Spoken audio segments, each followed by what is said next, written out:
Hello and welcome to Caleb's Corner, where Caleb gives you the hard-hitting answers to your questions.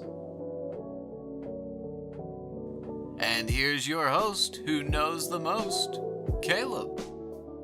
Today on Caleb's Corner, we're going to be answering questions sent in from viewers just like you. That's right, just like you. We look after the little guy here on Caleb's Corner. Our first mail in is from Zeke22 from Missouri. Hello, Caleb. I've been struggling to get a new job and wanted advice on how to nail my job interview. Let me tell you what, son. Your perfect job interview, you're going to want to go in there. You're going to want to grasp their hand firmly. Hard, firm handshake. They're going to look you in the eye. You don't look away.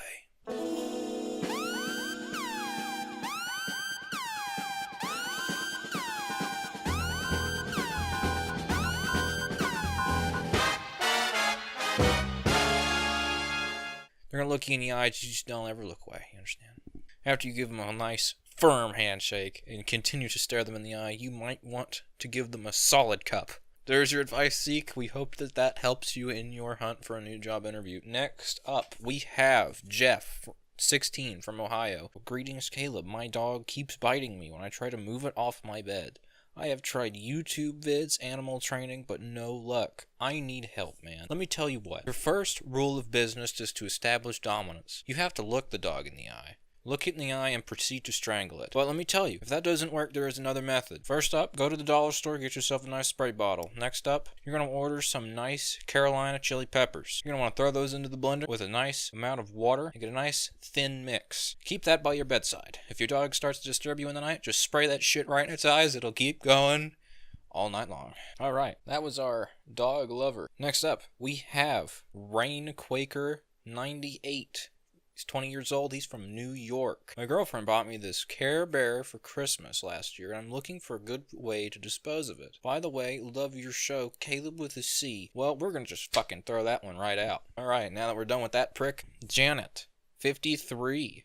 We like seeing our elders here, Janet. From Missouri. For months, my nail polish remover has been disappearing. I live with only my husband, Gerald, and my two cats, Pearl and Ruby. Wow, this is a long one, Janet. We like letters, but not in this show. One day I walked into my husband's office and found all the missing bottles. He's been drinking it and continues to do so. How do I confront him to stop this? Let me tell you what, Janet, you're not going to need to confront him for very long. He's probably going to keel over and die within the next 24 hours. Moving directly on. Next up, we have Jay from KY. He's 20 years old. We like the young people here. Hey, Caleb. Yesterday morning, it was feeding day for my precious snakes, and I asked the young Mexican help living in my basement to feed them for me. There's your first mistake. They're normally extremely docile creatures and never bite, but I think he provoked them by dipping his nuts into the snake cage. The snake is still attached to his scrotum, and we cannot safely remove the snake. We can't take him to the hospital because he needs his papers. Need advice greatly. Yours truly, J-Bach. Let me tell you what, I've had this happen 100 times. I've had callers calling in with the same problem at least 20 times a day, but I'm going to tell you what the surefire method is. First up, you're going to need a very sharp knife. Second up, you are going to need to accept the fact that you are going to lose a snake today. Either that or you're going to lose your Mexican help. This is going to go either way. However, we're not going to point you in either direction on this show. We're just giving you options. Alright, you're going to take your sharp knife. You're going to heat that bitch up on a flame. Next up, you're going to take your Mexican help and you are going to decide long and hard, do I need this Mexican help or do I need this $800 snake? I think I need the snake. You're going to cut off his balls. You're going to cut off the Mexican scrotum. Alright, moving on. Next up, we have Clementine, 36, from Ohio. My kids are reckless. Trying to get crazy with the 3 exclamation points, Clementine. We can't be having that. That's too crazy for the show. But, continuing, they constantly are stealing my husband's bourbon, there's no G, Janet. You fucked up. Breaking each other's arms and disobeying me. Could you give me some Alright, Janet, your letter's fucking terrible. But, I will give you some advice for those children. It's the same advice I gave to our good friend who has the dog. Dogs are one thing, kids are a completely different animal. You're going to need some sriracha and at least 3 large things of Tabasco sauce. And you're going to not put this in a spray bottle, you're going to put this shit in a squirt gun. And you're going to shoot that right into their eyeballs.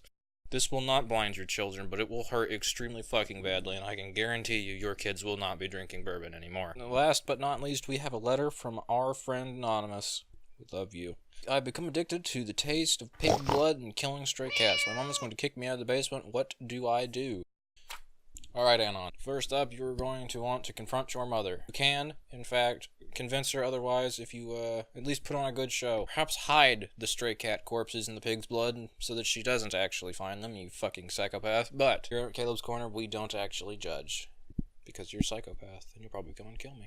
Yo, we got one more. We got one more in this bitch. We got one more. This one's from your biggest fan, apparently.